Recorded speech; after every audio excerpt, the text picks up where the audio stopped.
Well, good afternoon. It's Wednesday and welcome back to the shop. A little bit of a break from the Cobra because we have to do some repairs. Now, this is the ATV I bought about 5 years ago from a company called TAO TAO, TAOTAO. And it's been a great machine. I've had it for, like I said, 5 years, never had a problem with it. I use it to plow my driveway, so there's a plow attachment on the front. It handles the snow, no problem. In the summertime, I have my garden trailer on the back of it, and I'm pulling all sorts of stuff around in the summertime. So I use this thing all the time. About 3 weeks ago, it started giving me trouble starting. I would press the starter, and it would make a heck of a racket. And sometimes it would jam, like you'd press the button and it would do a half crank and stop. You'd have to release the button, press the button again. It would then spin the engine. Of course, the engine would then start, you'd be okay. But then every once in a while, you'd shut it off, try to restart it, and the problem would happen over and over again. And like I said, when it did start, man, the noise coming out of the starter. So I thought, oh my gosh, I guess I need a new starter.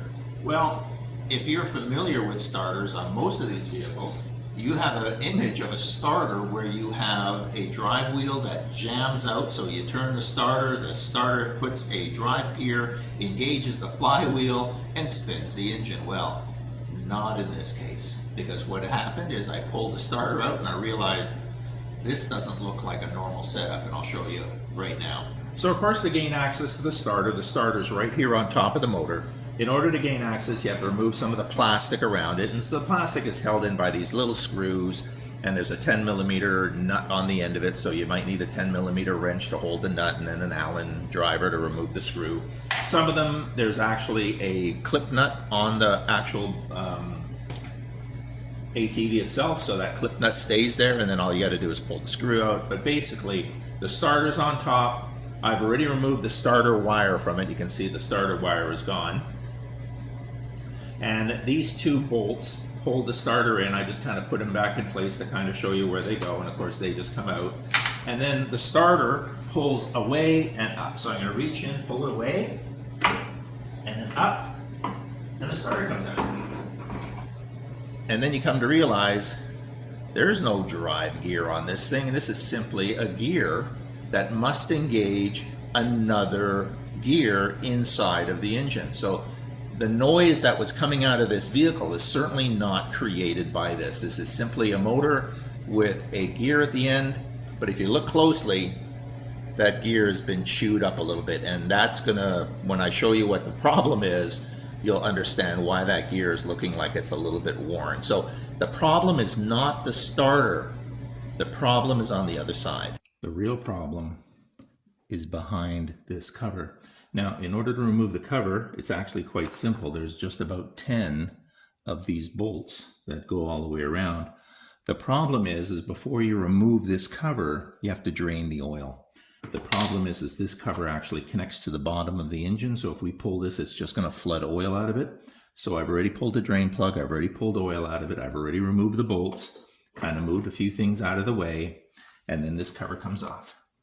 Now, the cover's not going to come off that easy for you because I've already pulled the cover off and I already cleaned it up. But basically, I have to remove the cover, clean all the old gasket material off of around it, and of course on this. But this is what I found when I removed the cover.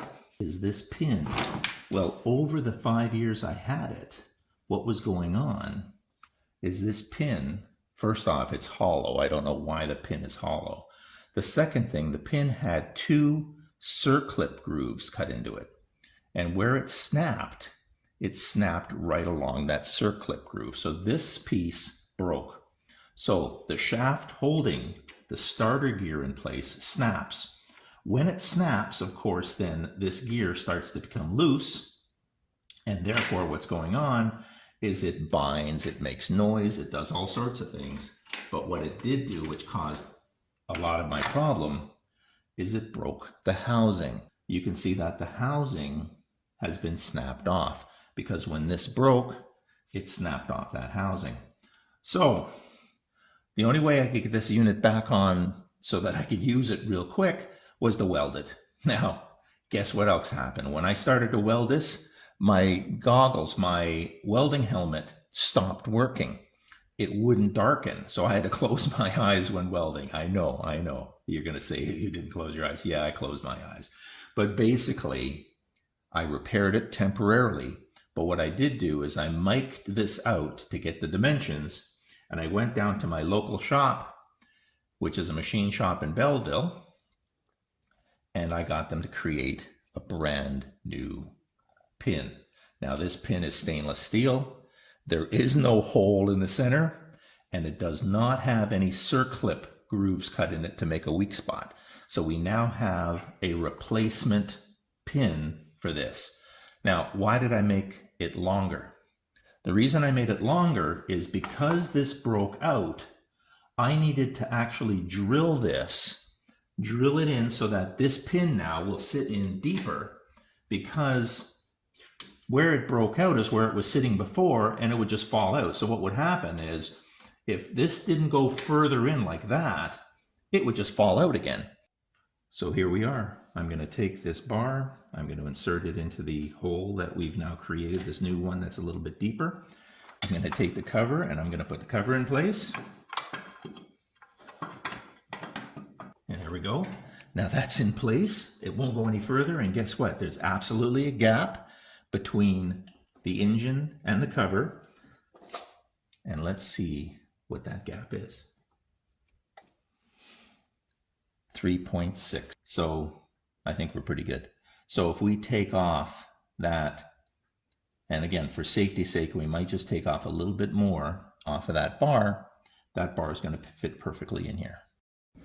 Okay, so we cut it. Remember our magic number was 7640. We'll open it up to 75. So we're 7642. So I think close enough. So good way to test it again. Let's insert the rod. Let's now take the cover, put the cover back on.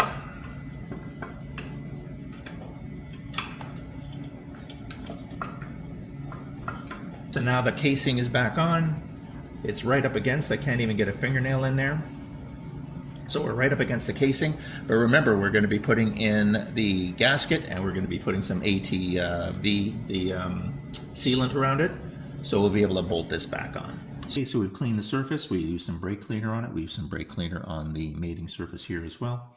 Now that we've cleaned out all the oil, first thing I'm going to do is I am going to put on the sealant on the case, and then I'm going to put the sealant on the crank. We'll put the gasket, we'll put this in place and start bolting it in.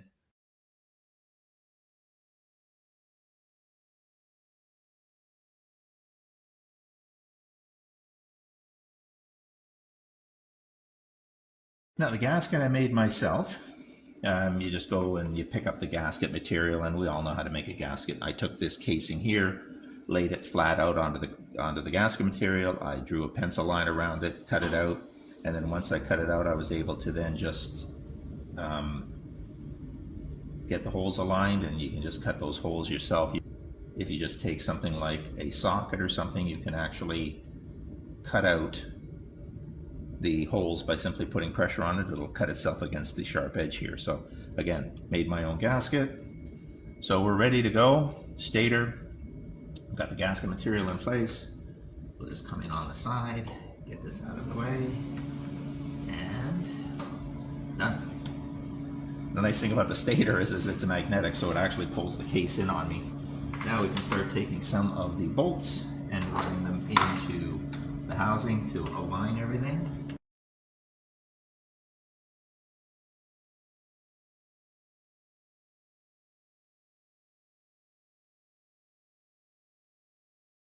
Okay, 1.7 liters of fresh 10W30. I bolted the case back on, obviously put all the plastic back in, reinserted the starter, ignition on, you have to put your foot on the brake, a couple of pumps of gas. Well, at least it's spinning over nicely now.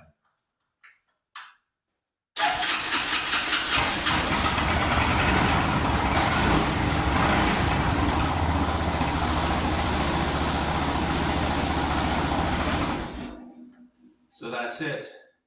We realize now that this PA300 from TAO TAO.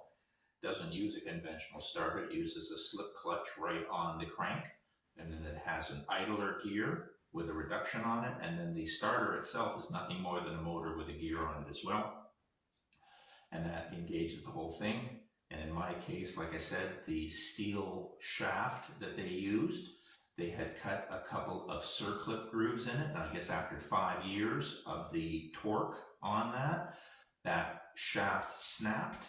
It did damage. It obviously snapped away part of the housing on the engine block itself, but we drilled about another 5 millimeters deep, allowing the pin to go in, and then allowed us to then take a new pin, which was 80 millimeters in length, and cut 3.5 millimeters off of the length of that pin, and then reassemble the engine. And now we have a starter. Hopefully it will last for the life of this vehicle. So hope you enjoyed the video. I'll get back on the Cobra as soon as I can. But now I've got my ATV back, and like I said, I've got my hoist in front, I've got my snow plow in front now, so the next time it snows, I don't have to be up there shoveling. Anyways, hope you enjoyed the video. If you did, hit that like button, and I'll see you next time.